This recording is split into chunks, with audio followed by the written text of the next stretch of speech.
All right, hello and welcome. Today we're going to continue our discussion on positive psychology, looking at love and attachment. So, one of the most important findings in the psychological literature is this idea of attachment styles. And so, what are attachment styles? So, this is sort of how you interact with, when they first were doing research, they mainly found that this is how you interact with your caregiver, your primary caregiver, but this can also show how you interact with your peers and other loved ones. And so, what they sort of realized were that there are some people who can form very secure attachments, and there are some people who normally don't form very secure attachments. And this is sort of related to parenting style and the environment you grow up in. And so they came up with this strange test or strange situation, which is a measurement. It's a test to determine what kind of attachment style you have. And so in this strange situation, you had the caregiver and the infant, the toddler, come into a room together. So the toddler, he's hanging around with the. Normally these were done with mothers. So we got the mom right here, and we got the little toddler. Excuse my horrendous drawings.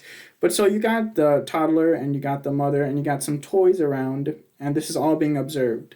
And so the mom and the toddler, they sort of hang out, and then a stranger will come, someone the kids never interacted with, and they sort of hang out with the mom and the toddler and the kid all together. And then the mom would leave. Now it's just the stranger and the kid. And then the stranger, he's going to leave again, and the mom will come back.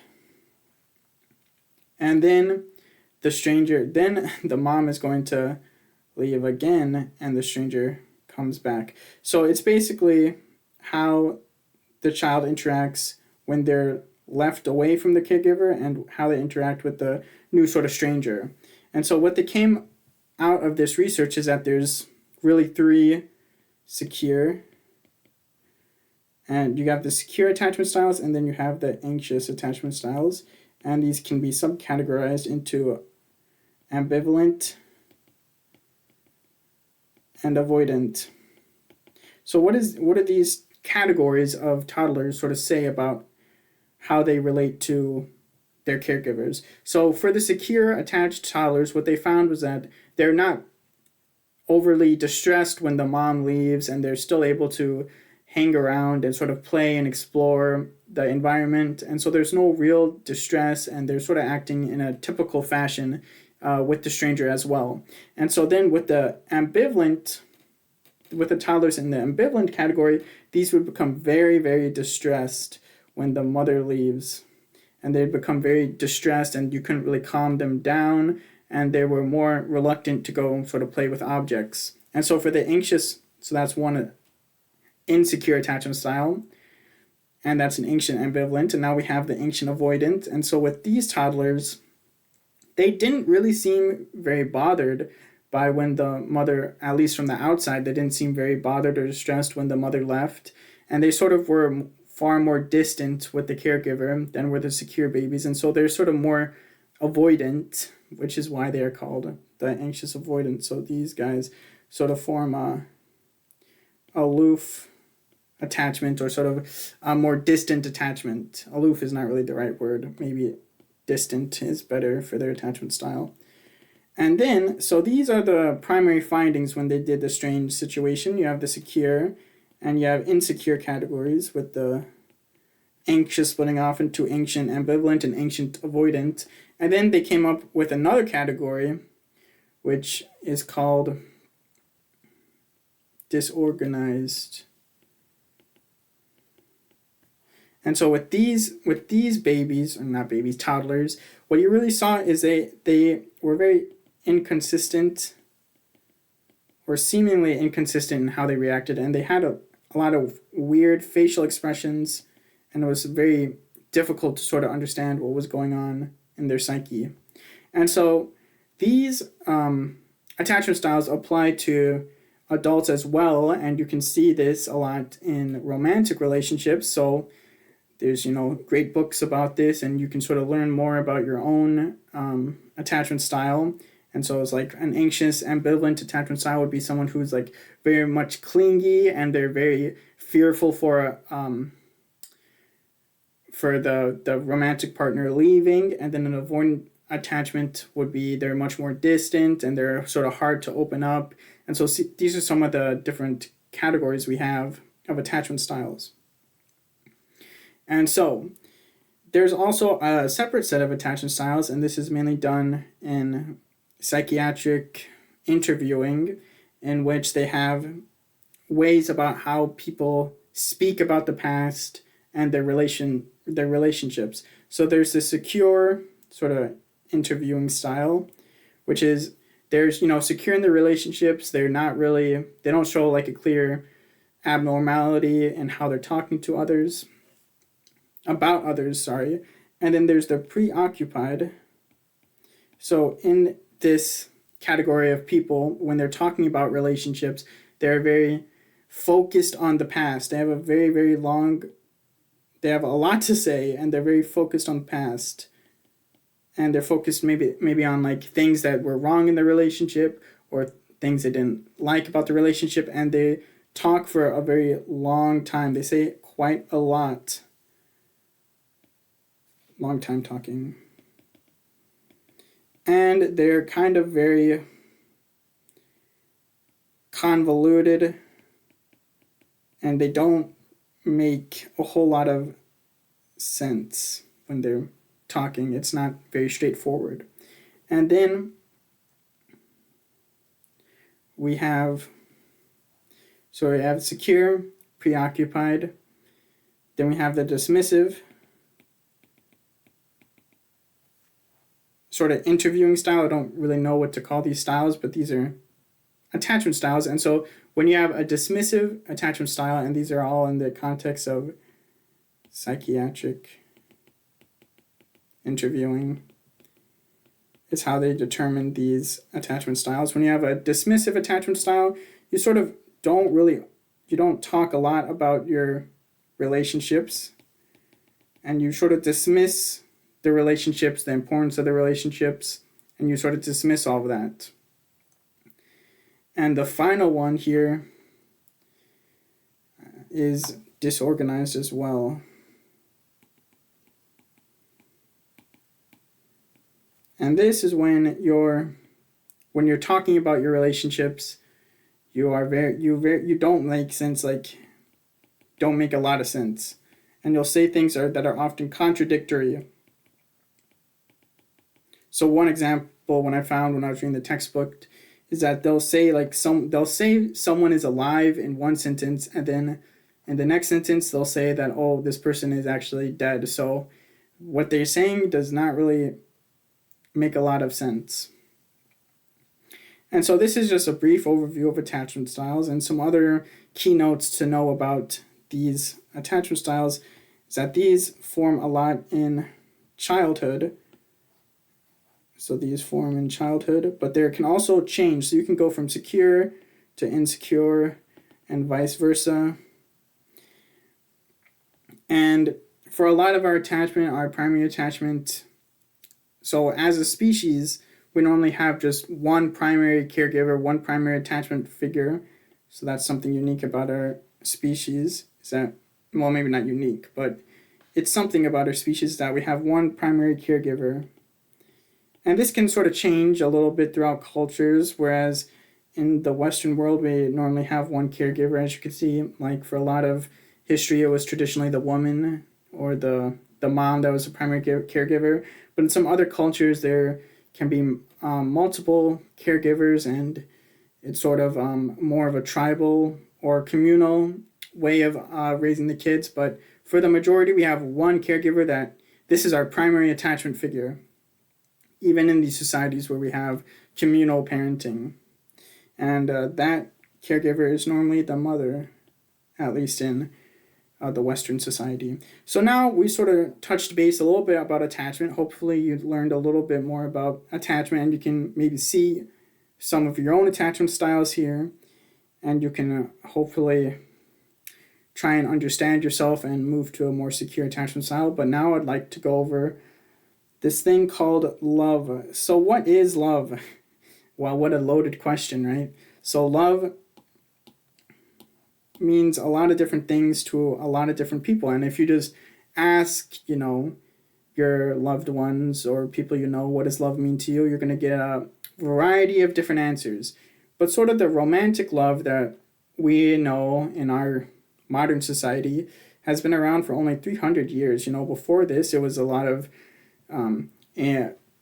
marriages out of love, or not out of love, sorry, out of necessity, or arranged marriages, and these still happen, a lot in countries throughout the world. But for right now, we're going to talk about this idea of sort of romantic love. It should be noted that there's, love has been studied for a long time throughout history, and, lots of different people and different cultures have a lot of different things to say about love. So you have things like love for God, you have things like love for friends, you have all sorts of types of different ideas of love, but right now we're going to focus on romantic love. So what they sort of found is that you can make a triangle, and this is the triangular theory of love, and here you have certain domains of the relationship. You have how passionate it is, you have how intimate, and you have how committed it is.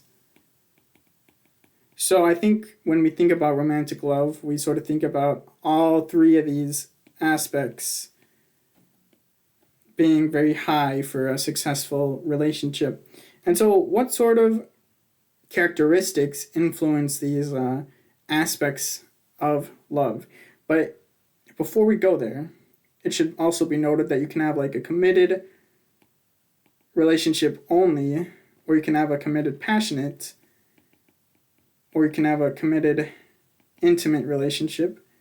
So these can take on different permutations about how high each of these scales are or domains are, and sort of what your love will be like, what your attachment will be like, and what your relationship will be like. So how are these three factors influenced? So from the big five personality theory, we have, agreeableness, conscientiousness, openness, extroversion, and neuroticism. Well, for agreeableness, the higher agreeable people are, that's correlated with an increase to all aspects of this: the intimacy, the commitment, and the passionateness. So that's one example of how these domains of love are influenced. But so we have one more, which is conscientiousness, which is, another concept in the big five. And let me know if you guys would like more about big five personality and what all these personality characteristics are, or scales are, and we can do a video about personality. But for the scope of this lecture, I'm assuming you have some understanding of that. Anyways, so conscientiousness is correlated with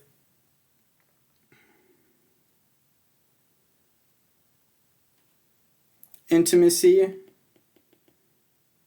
and commitment.